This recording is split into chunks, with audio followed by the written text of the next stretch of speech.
Howdy folks, we are finally getting around to getting our elderberries in the ground, and this is our one lone elderberry that we planted last year. We had another one over here, and rabbit or deer or something ate it, and it didn't make it, but we've kept a little fence around this one, taking care of it, and now we have 9 more that we're going to be adding to.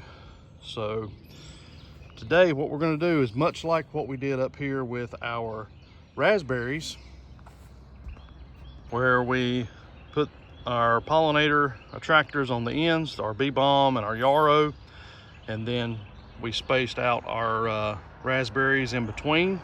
But down here we've got quite a bit of room more to work with here with our elderberries. So we're going to space our elderberries out 8 feet apart.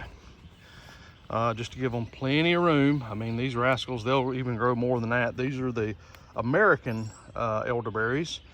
And quick shout out to the Canine Homestead where we bought these from. He's got a great channel, does a lot of dog training videos, and he has his own food forest that he's been working on.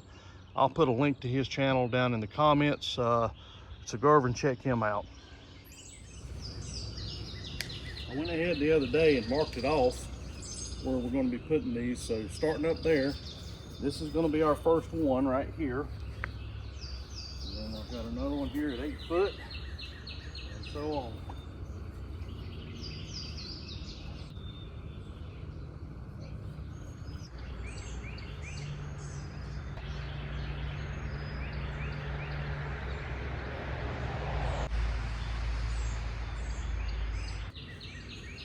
And now for our comfrey, we're going to put these about every other one in between them.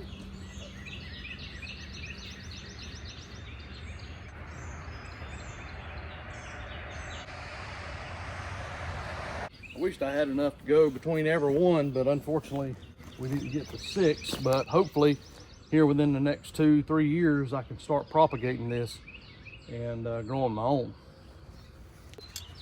So again, my favorite tool for digging holes for plants are post hole diggers. And I learned real quick the other day as we was planting our watermelons that I need an auger. But I don't mind the manual labor, I need it.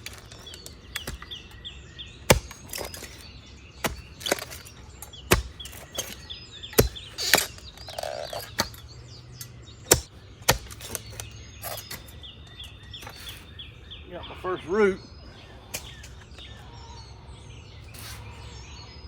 I'm really surprised I didn't run into more up through there with my raspberries, but there's only a couple big trees. I've got 2, 3, 4, 5 down through here, so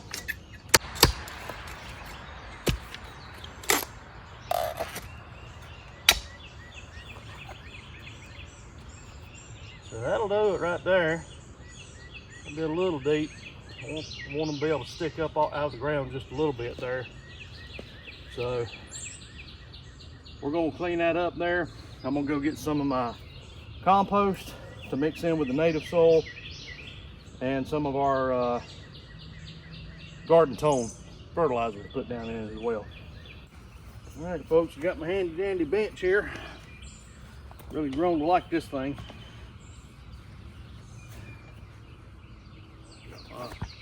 Compost here.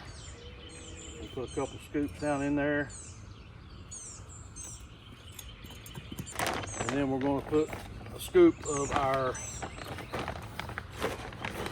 garden tone.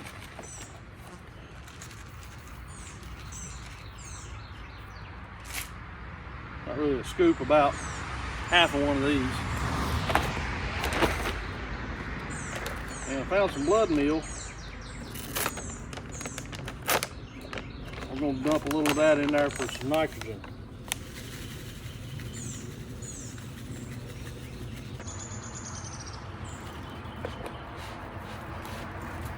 The folks over at Canine Homestead, where we got our elderberries from, said that his were doing a whole lot better with this native red clay, this red dirt than it is his compost. So we're going to make sure that we incorporate that into our hole as well.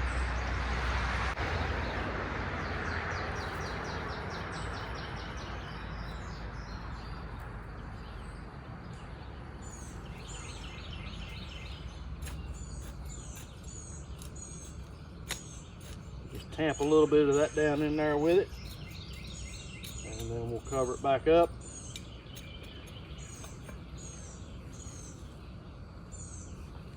Fill in the hole.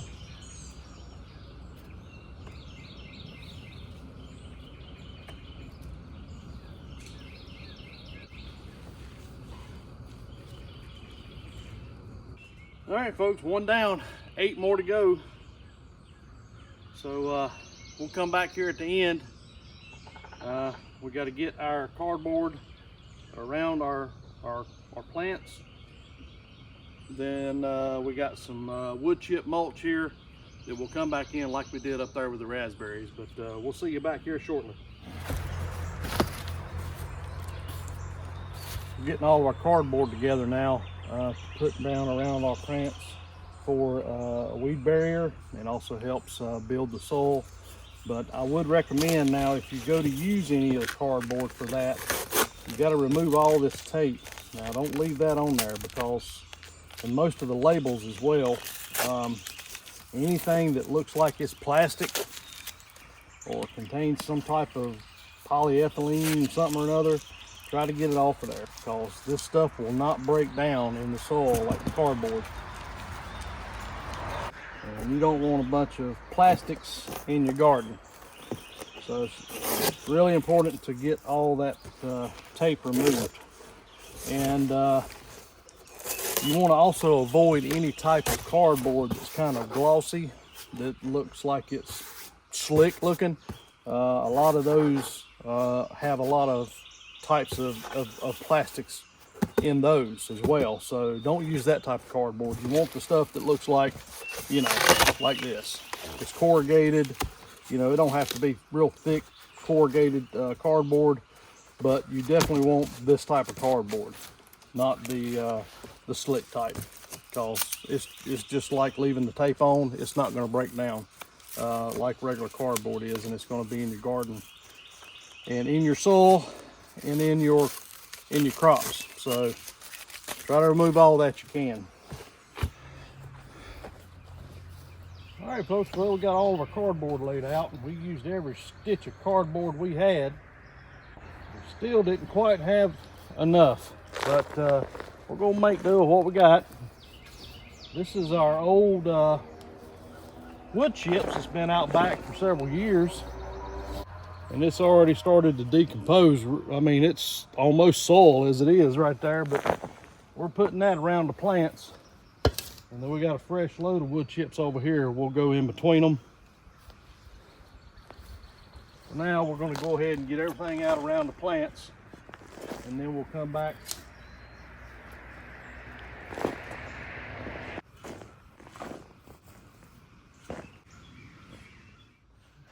All right, so we've got all of our good decomposed mulch out around all of our plants.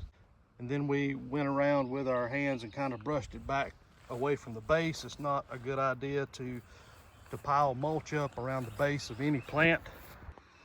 If you do that, what you're going to wind up doing is trapping moisture all up around the base and around the bark and all, and that could cause root rot. So we went around, pulled the mulch back away from the base.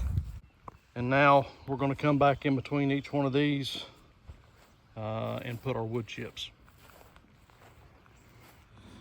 All right, folks, well, there you have it. We got this little dog leg ended up here at the front, just because of where we had our original elderberry planted. And we come off, put us a bee balm there in between this one and that one, and then started coming in with comfrey in between each one of those elderberries.